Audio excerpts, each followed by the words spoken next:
Everyone, सो आज मैं तुम सभी को सिखाने वाली हूँ ग्राफ। तो भाई रेडी हो जाओ ग्राफ सीखने के लिए। ये कुछ ग्राफ है जो कि मैं तुम सभी को सिखाने वाली हूँ। स्थिति समय ग्राफ और वेग समय ग्राफ। ये जो ग्राफ होंगे ये मैं सिखाऊंगी तुम सभी को अभी। तो शुरू करते हैं।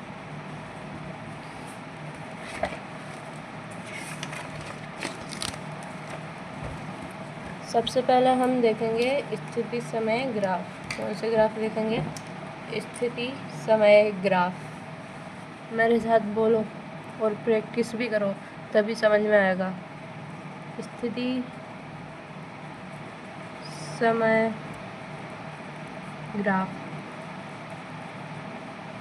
इसे बोलते हैं XT आरेख, या फिर बोल सकते हो विस्थापन समय ग्राफ, ST आरेख। ठीक है,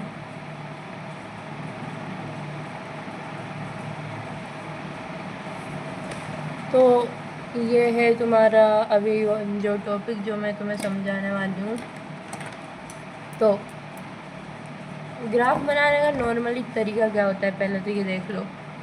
तुम्हें पता होगा ये तुम्हारा एक्स अक्ष होता है और ये तुम्हारा वाई अक्ष होता है। क्या होता है? ये वाई अक्ष और ये एक्स अक्ष। भाई इतना तो सभी को आता है यार, तुम्हें भी आता ही होगा। ये इधर एक्स अक्ष होगा, ये वाई अक्ष होगा। इसका नाम हम हमेशा से एक्स बोलते हैं बचपन से, और इसका नाम वाई बोलते हैं। पर अब क्या करेंगे? अब हम इनका नाम ही पलट देंगे। क्या करेंगे? इनका नाम ही पलट देंगे। और अगर तुमने बेसिक मैथ वेक्टर्स पढ़ रखे होंगे ना, तो तुम्हें बहुत ही अच्छे से आ जाएगा भाई। ये चिंता ही ना करो तुम फिर तो तुम्हें अब इनके नाम पलटना है। क्या करना है? इनका नाम पलटना है। ठीक है, पलट देंगे। क्या जा रहा है? इसको एक्स बोल रहे हैं, इसको जेड बोल देंगे, वी बोल देंगे, टी बोल देंगे। जो भी मतलब आएगा वो तो बोल ही देंगे। वाई आ रहा है तो वाई को ए बोल दो, टी बोल दो, एस बोल दो, एक्स बोल दो, बोल देंगे। नाम में क्या रखा है? हमें तो काम से मतलब है। नाम में फिजिक्स में कभी ध्यान नहीं देना। फिजिक्स में कभी भी किसी को भी कुछ भी बोल देते हैं। नाम में कभी भी फिजिक्स में कुछ भी नहीं रखा, ध्यान रखियो। ठीक है, तो तुम कोई भी ग्राफ कुछ इस तरह से बनाते हो, इसके बीच में रेखा रेखा रेखा या जो भी तुम्हें इंफॉर्मेशन दी जाती है उस अनुसार बना लेते हो। चलो अब एक एग्जांपल लेते हैं अपन। एक एग्जांपल लेते हैं, ठीक है। ये हमारे पास ग्राफ बना हुआ है, क्यों फालतू में चलो बना ही लेते हैं। एक दूसरा ग्राफ बना लो। ये हमारे पास एक ग्राफ है और तुम्हें पता है हम XT या ST ग्राफ पढ़ रहे हैं। तो स्थिति मान लो हमें वाई अक्ष पे रखनी है। अब ये वाला एक्स नहीं है, है ना? ये स्थिति का एक्स है। कहने का मतलब स्थिति समय ग्राफ का एक्स है। ये स्थिति मैं एक्स ऐसे ही लिखती हूँ। कभी किसी को कन्फ्यूजन हो तो कन्फ्यूजन मत रखिएगा कि ये क्या लिख रखा है। मैं एक्स ऐसे ही लिखती हूँ। और इधर क्या रखते हैं? टी रखते हैं हम। एक्स अक्ष पे हमेशा क्या रखते हैं? टी। और वाई अक्ष पे एक्स रखते हैं। ठीक है, चलो ठीक है। एक एग्जाम्पल लेते हैं। अब ये जो मैंने ग्राफ बनाया है इसमें तुम्हें क्या पता चल रहा है, पहले तो ये बता दो। चलो पहले मुझे तुमसे एक चीज़ पूछनी है। मुझे ये पूछना है तुमसे कि तुम्हें क्या त्वरण पता है, वेग पता है क्या होता है, और स्थिति पता है क्या होता है, विस्थापन। अगर तुम्हें इन तीनों में संबंध बताया ना तो बहुत बढ़िया भाई, तुम बढ़िया चल रहे हो। तुम्हें ये पता होगा स्थिति और समय जो होती है उसका अगर तुम अवकलन करते हो तो तुम्हें वेग मिलता है। स्थिति का समय के सापेक्ष अवकलन करोगे तो क्या मिलेगा? वेग मिलेगा। और तुम्हें पता होगा वेग का समय के सापेक्ष अवकलन करोगे तो त्वरण मिलेगा। ठीक है, यानी जब ढाल निकाल रहे हो तुम, मतलब इनका मतलब क्या होता है? अवकलन का मतलब क्या होता है? ढाल निकालना। अगर तुम स्थिति की ढाल निकाल रहे हो तो वेग मिल जाएगा। ये ढाल ही होती है बहन या भाई, जो भी देख रहे हो, ढाल ही होती है। निकालेंगे हम, पता करेंगे कि ढाल क्या आ रही है क्या नहीं आ रही है। तो अगर हम स्थिति का समय के सापेक्ष अवकलन कर रहे हैं तो हमें वेग मिल रहा है, यानी tan थीटा में वेग मिल जाएगा, ढाल वेग में मिलेगी। उसके अलावा अगर हम वेग का समय के सापेक्ष अवकलन कर रहे हैं तो त्वरण मिलेगा। ठीक है, अब भाई समाकलन पे चल लो। अगर त्वरण का समाकलन करेंगे तो वेग मिलेगा, और वेग का समाकलन करेंगे तो स्थिति मिलेगी। अब तुम्हें पता होना चाहिए वेग जो समाकलन होता है वो क्या बताता है। मैं बता दूँ, समाकलन बताता है तुम्हें कि कोई भी जो वस्तु है या जो है क्षेत्रफल कितना है एक्स अक्ष के साथ, तो क्षेत्रफल को बताता है समाकलन। तो अगर तुम एटी ग्राफ का समाकलन देखोगे या एटी ग्राफ में समाकलन निकालोगे तो तुम्हें क्षेत्रफल मिलेगा। किसका? वेग में परिवर्तन की दर मिलेगी, कहने का मतलब तुम्हें। और अगर तुम वीटी ग्राफ का समाकलन करोगे यानी वेग का समाकलन करोगे तो तुम्हें स्थिति में परिवर्तन मिल जाएगा। इतनी चीज़ें याद है, काफ़ी है। अब शुरू करते हैं। तो तुम्हारे पास एक ये है ढाल। हाँ, तुम बता दो पहले तो ढाल क्या होता है। ढाल tan थीटा होता है। ये जब 90 डिग्री से 90 डिग्री से कम होता है ना, ढाल जब 90 डिग्री से कम होता है तो, और 90 डिग्री से ज़्यादा होता है तो, और ऑलमोस्ट 90 डिग्री होता है तो, और अगर ढाल 0 होता है तो क्या होता है। सब बता रही हूँ मैं तुम्हें, शांति रखो। सबसे पहले तो मान लो तुम्हारे पास ढाल है ना, वो क्या है 90 डिग्री से कम है। 90 डिग्री से कम है तो कुछ ऐसा होगा तुम्हारा ढाल मतलब tan थीटा, यानी tan थीटा का मान 90 से कम होगा। तो इसे तुम बोलोगे, क्या बोलोगे तुम इसे बोलोगे तुम पॉजिटिव। क्या बोलोगे? पॉजिटिव। चाहो तो नोट कर लेना, बहुत अच्छे नोट्स बन जाएंगे इससे तुम्हारे, अगर बनाना चाहो तो। उसके बाद अगर ढाल 90 डिग्री से ज़्यादा है तो, अरे 90 डिग्री से ज़्यादा है तो यहाँ बनेगा, कुछ ऐसा बनेगा, हाँ या ना। कुछ ऐसी रेखा बनेगी 90 से ज़्यादा है तो, इतना बड़ा एंगल बनेगा 90 से ज़्यादा है तो ये जो होता है ये ऋणात्मक होता है। क्या होता है? नेगेटिव। क्योंकि 180 से ज़्यादा पर tan का मान 90 से ज़्यादा पर tan का मान क्या हो जाता है? नेगेटिव। -√3 -√1/3 -1। उसके बाद बोला है अगर ढाल 90 डिग्री है, यानी ढाल बराबर 90 डिग्री है तो क्या होगा? तो कुछ ऐसा होगा, हाँ या ना। ऐसा होगा कुछ ढाल कुछ ऐसा होगा। तो इसका क्या करें? ये जो ढाल है ना, tan का मान 90 पे बता दो मुझे, tan का मान 90 डिग्री पे बता दो।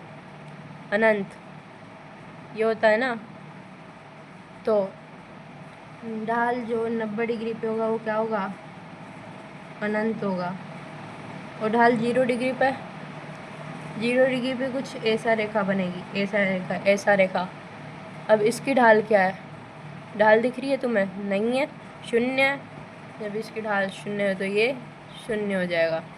ठीक है, प्रॉपर लिख सकते हो नोट्स में, काफ़ी अच्छा नोट बन जाएंगे इससे तुम्हारे। बाकी अब यहाँ बढ़ते हैं। मैंने इतनी इन्फॉर्मेशन बता दी है कि अब तुम इन्हें आराम से कर सकते हो, आराम से मतलब बहुत आराम से।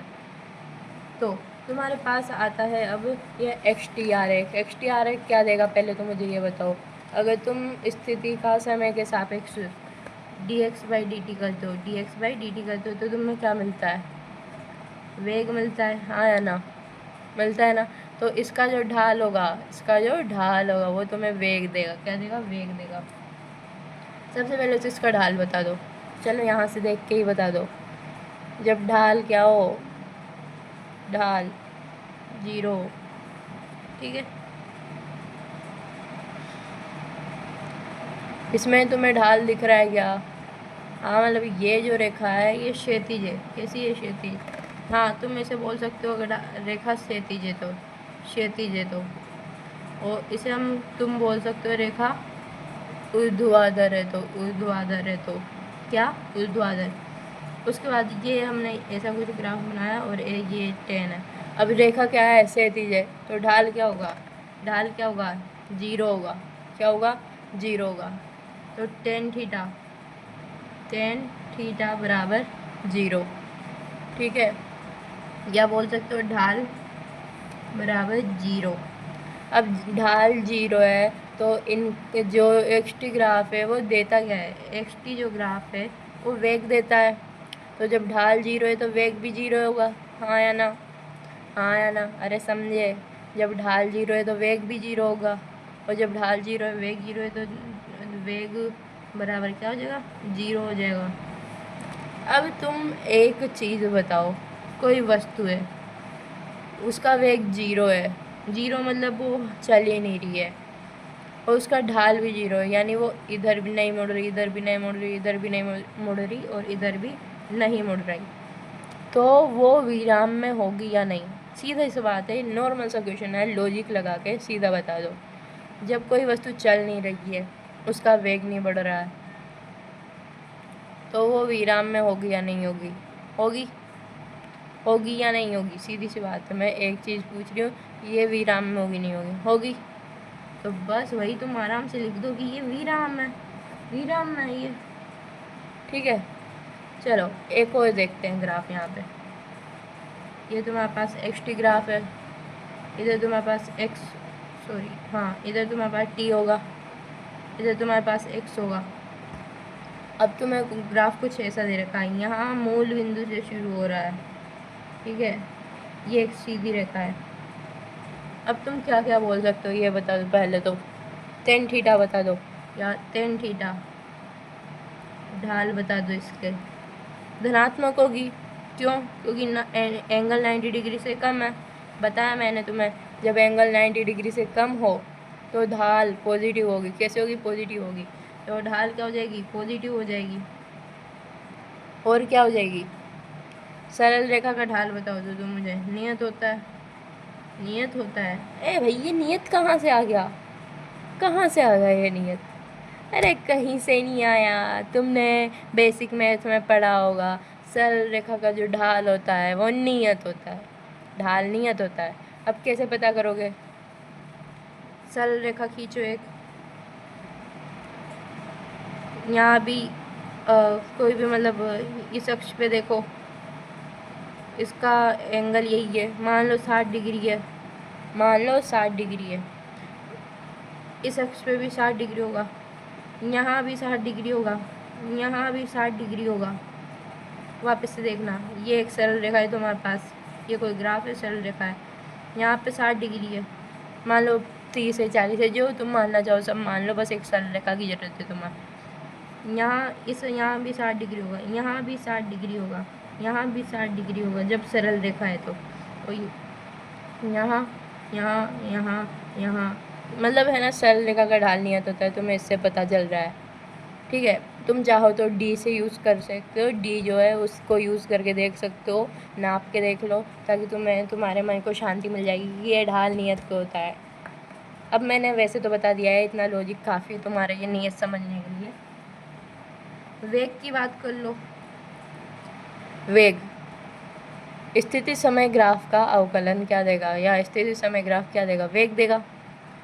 देखो ये वेग, ये है तुम्हारी वेग की रेखा, वेग बढ़ रहा है, बढ़ रहा है नहीं बढ़ रहा, तुम बता दो, वेग बढ़ रहा है या नहीं बढ़ रहा, बढ़ रहा है, तो वेग क्या हो जाएगा, पॉजिटिव होएगा।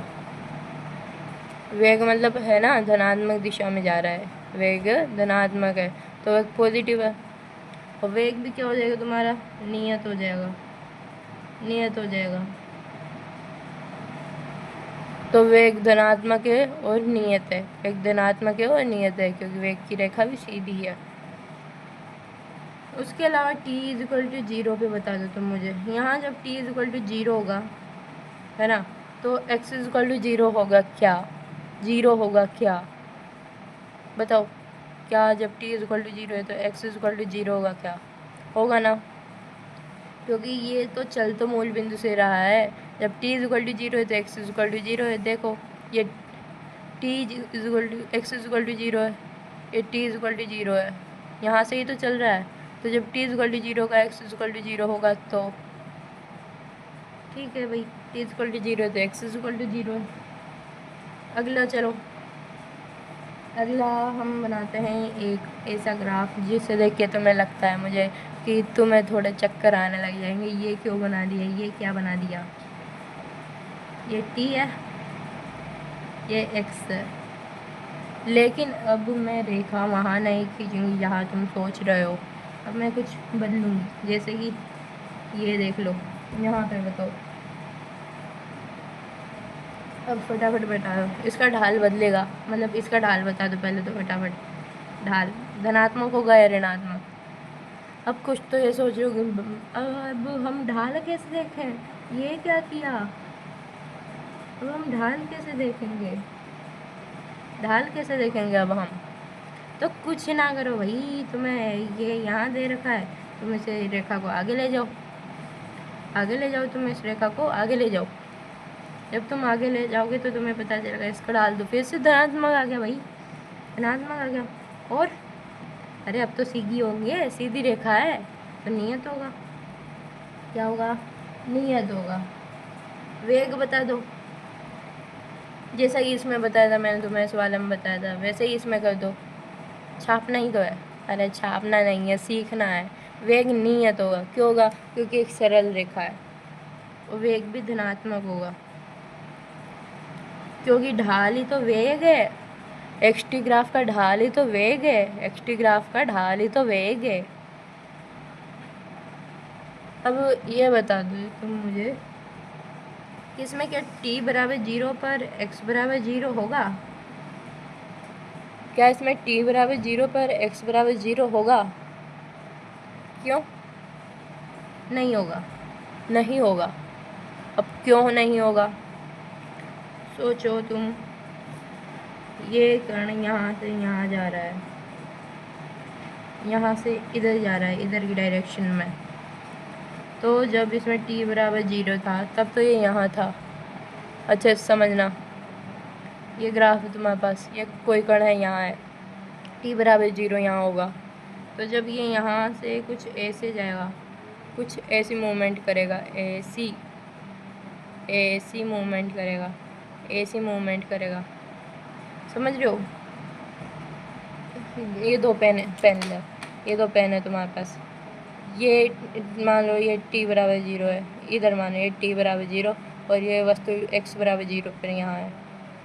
तो ये तो कुछ ऐसे जाएगी, कुछ ऐसे टाइम बढ़ेगा तब जाके ये तो 0 पे आएगी, ये तो ऋणात्मक में ना भी। तो जब ये ऐसे है तो ये ऐसे जाएगी, यानी ये t बराबर 0 पे x बराबर 0 पे नहीं होगा। आया समझ में, आया समझ में, आया। इस वजह से मैंने लिख दिया कि t बराबर 0 पे x बराबर 0 पे नहीं होगा। ऊपर से हमने क्या देखा कि मूल बिंदु तो यहाँ है और t बराबर 0 यहाँ, तो x बराबर 0 यहाँ था। अब टाइम बढ़ेगा तो ये मूल बिंदु पर जाएगा, टाइम बढ़ेगा तो ये मूल बिंदु की ओर जाएगा, टाइम बढ़ेगा तो ये मूल बिंदु की ओर जाएगा, समझ रहे हो। अगर तुम ये समझ गए ना तो तुम्हें अब आ जाएगा, मूल बिंदु के पास आएगा, मूल बिंदु के पास आएगा, ठीक है। काफ़ी इतना, एक दो ग्राफ और देख लो, एक दो ग्राफ और देख लो। ये एक ग्राफ है,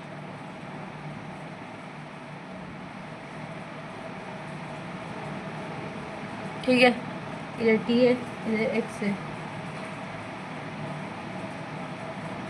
अब मुझे बताओ इसमें ढाल क्या होगा, दिख रहा है 90 डिग्री से ज़्यादा है, तो ढाल क्या होगा, ऋणात्मक होगा, ऋणात्मक होगा, नेगेटिव होगा, ढाल नेगेटिव होगा, ठीक है, ढाल नेगेटिव होगा। और रेखा दिख रही है, रेखा दिखते क्लिक होना चाहिए माइंड में, चुटकी बजाते हैं कि ढाल नियत है, नियत है। तो वेग क्या होगा, अब तो तुम्हें सोचने की जरूरत भी ना पड़नी चाहिए, बिना सोचे बता दो। वेग भी ऋणात्मक होगा और नियत होगा, ठीक है। और टाइम क्या होगा, टाइम में बता दो, t=0 पे x=0 नहीं होगा, क्योंकि मूल बिंदु शुरू नहीं हो रहा है, t यहाँ है, x यहाँ है, तो ये कुछ ऐसे जाएगा, इस पाथ में आएगा, ये इस पाथ में आएगा। ढाल की बात करूँ, ये यहाँ से कुछ ऐसे मुड़ेगा। तो ये तो मूल बिंदु के पास आ रहा है, कर्ण तो कहाँ आ रहा है? मूल बिंदु के पास, मूल बिंदु के पास। लेकिन टाइम तो बढ़ रहा है, टाइम 0 नहीं है, तो x इक्वल टी 0 पे t इक्वल 0 नहीं होगा। ठीक है, चलो मैं तुम्हें एक और नई चीज़ बताती हूँ। इनका तुम त्वरण बता सकते हो? त्वरण फटाफट पूछ रही हूँ मैं, बता दो त्वरण क्या है इसका। अब अगर तुमने है ना बेसिक में तो अच्छे से नहीं पढ़ी होगी ना, तो मैं पक्का बोल रही हूँ तुम्हें ये लग रहा होगा कि ये क्यों पढ़ा रहे हो, क्या है ये, समझ नहीं आ रहा। जिसने बेसिक मैथ जो है उसे अच्छे से देख लिया होगा ना, उसे ये लगा ये तो चुटकियों का काम है।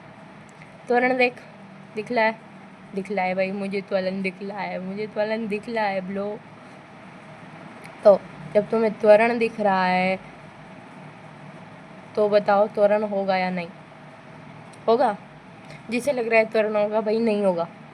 क्यों नहीं होगा उसका रीज़न मैं बताऊंगी तुम्हें अभी। त्वरण शून्य करो फटाफट अगर नोट्स बना रहे हो तो। अब त्वरण इस वजह से नहीं होगा क्योंकि तुम्हारा वेग ही नियत है। त्वरण का मतलब क्या होता है? वेग में परिवर्तन। वेग ही नियत है तो त्वरण कहाँ से होगा भाई? त्वरण कहाँ से होगा? तुम्हारा वेग में परिवर्तन ही तो त्वरण होता है, और जब वेग ही नियत है तो त्वरण कहाँ से होगा? त्वरण? त्वरण नहीं होगा। तो a इक्वल टू 0। आया समझ में? आया समझ में? बाकी फटाफट 3 एग्जाम्पल देखते हैं ताकि तुम्हें क्लियर कट हो जाएगा सब। x t है,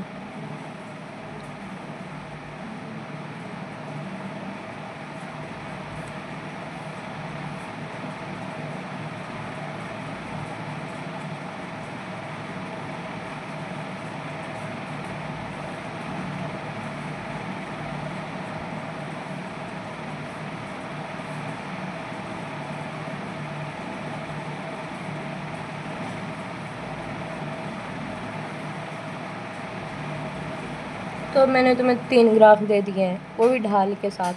तो अब तुम्हारी दुनिया काया पलट होने वाली है पूरी, कि ये क्या है, क्यों है, कैसे है, कहाँ है, कब है, कैसे आए, मुझे नहीं समझ आया। ग्राफ का ढाल कैसे निकालते हैं फटाफट बता दो। ग्राफ का ढाल स्पर्श रेखा के थ्रू निकालते हैं ग्राफ का ढाल। जब ग्राफ का ढाल स्पर्श रेखा से निकालते हैं तो खींचे स्पर्श रेखा। मान लो तुम्हें कोई बिंदु दे दिया ये, या फिर नहीं भी दिया तो तुम इसका ढाल कैसे निकालोगे? कहीं पर भी स्पर्श रेखा खींच दो एक। ये स्पर्श रेखा खींच दी भाई हमने, स्पर्श रेखा खींच दी। हाँ, मैं ये बताना चाहती हूँ कि ये मूल बिंदु से शुरू हो रहा है ना। अगर तुम्हें लगे थोड़ा आगे खिसक रहा है तो ऐसा मत मानियो, बस शायद मेरे ग्राफ में थोड़ी गलती हो जाए, लेकिन तुम अच्छे से बनाई हो क्योंकि यहाँ मूल बिंदु से शुरू हो रहा है ये। तो ये स्पर्श रेखा का ढाल है, ठीक है, ये स्पर्श रेखा का ढाल है। तो यहाँ का ढाल बताओ, स्पर्श रेखा खींच दी हमने, इसका ढाल बताओ। धनात्मक है, पॉजिटिव है, नियत है क्या? अरे भाई नियत नहीं होगा, ये वक्र है, अब एक वक्र है, अनियत होगा। ऊपर से क्या होगा? ये इंक्रीज करेगा। क्या करेगा? इंक्रीज करेगा। देखो सबसे पहले ढाल ये था, तो यहाँ पे ढाल कुछ ऐसा होगा। इस बिंदु पे ढाल बता दो। इस बिंदु पे ढाल और कुछ ऐसा होगा, एंड ढाल क्या होगा? बढ़ेगा। ढाल बढ़ रहा है तो इंक्रीज। समझ जाइयो, मैं इंक्रीज लिख दूंगी, इसे ऐसे लिखूंगी मैं इंक्रीज, ठीक है। वेग बता दो। अब ढाल ही तो वेग होता है, क्योंकि एक्स-टी ग्राफ का ढाल ही तो मैं वेग बताता है, तो वेग भी वही है, धनात्मक होगा और इंक्रीज होगा, ठीक है। त्वरण बता दो। त्वरण शून्य होगा, बताओ ना, शून्य होगा क्या? अरे भाई शून्य नहीं होगा। अब क्यों नहीं होगा भाई, मैं अभी बताऊंगी तुम्हें। त्वरण देख तू, त्वरण होगा, कैसा होगा? वो भी धनात्मक होगा। अब ये क्यों होगा वो मैं तुम्हें बताती हूँ। ग्राफ देख एक बार तू, पहले कम स्पीड से चल रहा था, फिर स्पीड पकड़ी, कम स्पीड से चल रहा था, कम चाल से, कम वेग से चल, फिर स्पीड पकड़ी, अब वेग में परिवर्तन क्या होता है? वेग में परिवर्तन क्या होता है? त्वरण होता है। वेग में परिवर्तन त्वरण होता है। अब त्वरण होगा तभी तो वेग परिवर्तित होगा, और त्वरण होगा तभी तो वेग बढ़ेगा। तो त्वरण होगा और वेग बढ़ रहा है, इस वजह से धनात्मक होगा। वेग धनात्मक, और अगर वेग बढ़ रहा है तो त्वरण भी धनात्मक। एक चीज़ बताती हूँ, तुम्हारा जो वेग है, अगर त्वरण उसी की दिशा में है तो दोनों नेगेटिव में हो या पॉजिटिव में, त्वरण और वेग की एक ही दिशा हो तो दोनों, अगर नेगेटिव भी है तो भी चलेगा, पॉजिटिव भी है तो भी चलेगा। अगर एक ही दिशा में है ना, तो अगर नेगेटिव साइड पे है या पॉजिटिव साइड पे, किसी भी साइड पे हो, अगर एक ही दिशा में है तो दोनों बढ़ेंगे।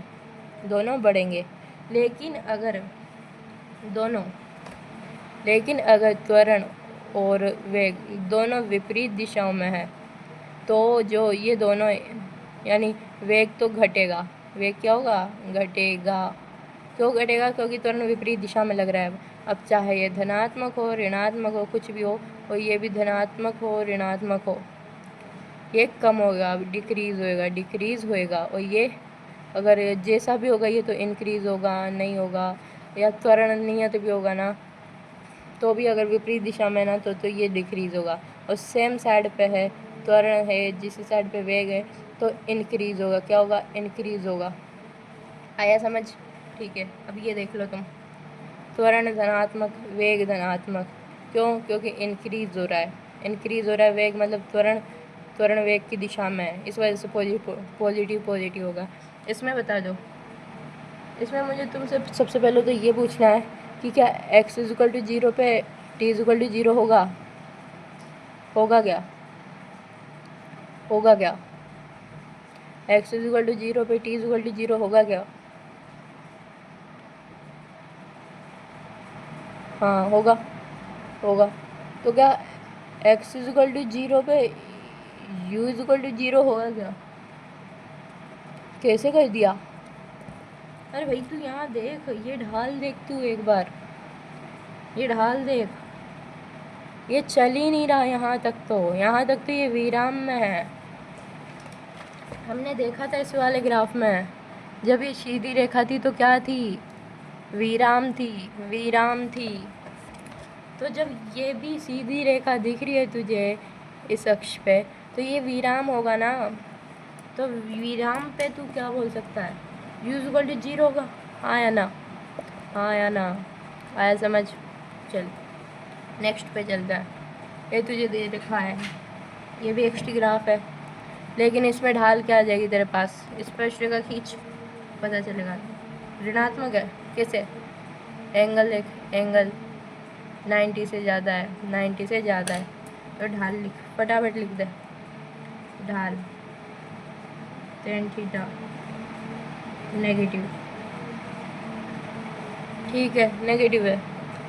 जब ढाल ऋणात्मक है तो वेग बता दे।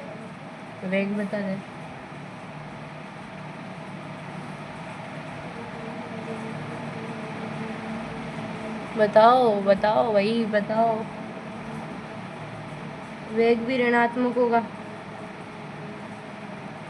अब बात आती है इंक्रीज़ हो रहा है कि डिक्रीज़ हो रहा है। तो इसे देखने के लिए मैं तुम्हें यहाँ आराम से बताती हूँ, ध्यान से देखियो। ये तुमने ग्राफ खींचा, अब इधर तो t दे रखा, इधर x होगा। इस टाइम पे बताओ, इस स्थिति पे बताओ, ये होगा कुछ, इस पे बताओ ये होगा, उस पे बताओ ये होगा। तो यहाँ तुम देखो, बढ़ रहा है नहीं बढ़ रहा है। t जैसे जैसे बढ़ता जा रहा है वैसे वैसे ढाल बढ़ता जा रहा है। हाँ या ना? बढ़ रहा है ना ढाल, यानी ये देखो, ये थीटा बढ़ रहा है, नेगेटिव है लेकिन बढ़ रहा है, इस वजह से ये भी क्या हो जाएगा? वेग, ये भी इंक्रीज़ होगा, और ढाल भी क्या होगा? ढाल भी इंक्रीज़ होगा। ठीक है। उसके अलावा t=0 पे x=0 होगा क्या? अब तो तुम चुटकियों बता दो नहीं होगा, क्योंकि t=0 पे कण यहाँ है और x=0 पे यहाँ होगा। हाँ है ना?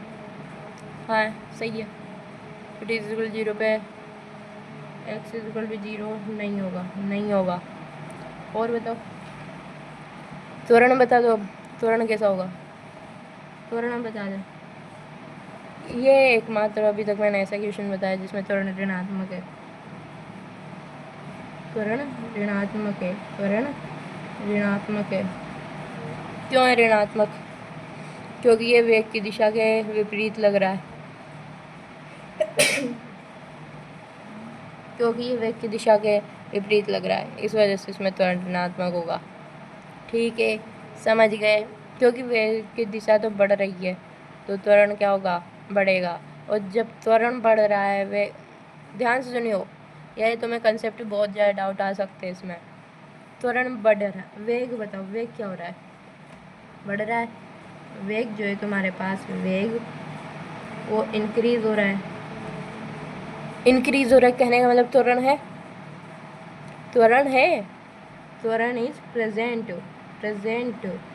जब त्वरण प्रेजेंट है तो त्वरण भी तो उसी दिशा में होगा, त्वरण भी तो उसी दिशा में होगा जिस दिशा में वेग होगा, तभी तो वेग बढ़ रहा है, तभी तो वेग बढ़ रहा है। तो हम बोल सकते हैं दिशा सेम है लेकिन त्वरण तो है। तो जब वेग की दिशा नेगेटिव है या वेग नेगेटिव है तो ये भी नेगेटिव में ही होगा, ये भी नेगेटिव में ही होगा। तो बस तुम इससे बोल सकते हो। बाकी भाई आज के लिए इतना ही मुझे लगता है काफ़ी है। जो ये वेग समय ग्राफ है, ये वाले वेग समय ग्राफ, ये हम बाद में पढ़ेंगे। बाद में कहने का मतलब अगले लेक्चर में या जब भी अगली वीडियो में पढ़ेंगे, तो ये बाद में पढ़ेंगे क्योंकि ऑलरेडी वीडियो काफ़ी लंबी हो चुकी है। बाकी मुझे लगता है तुम्हें ये ग्राफ तो सारे क्लियर हो गए होंगे पक्के से। बस एक बार प्रैक्टिस कर लियो, अभी भी कहीं कहीं डाउट लग रहा हो तो। बाकी ठीक है, तो मैं आज के लिए इतना ही। एंड उम्मीद करती हूँ सब काफ़ी अच्छे से समझ में आया होगा। बाकी और भी ऐसी वीडियो के लिए और भी ऐसे नए टॉपिक्स के लिए वीडियो को लाइक कर देना, चैनल को सब्सक्राइब कर देना। मिलते हैं अगली वीडियो में एक और ऐसे ही बहुत ही भन्नाट झक्कास बढ़िया टॉपिक के साथ। Bye bye.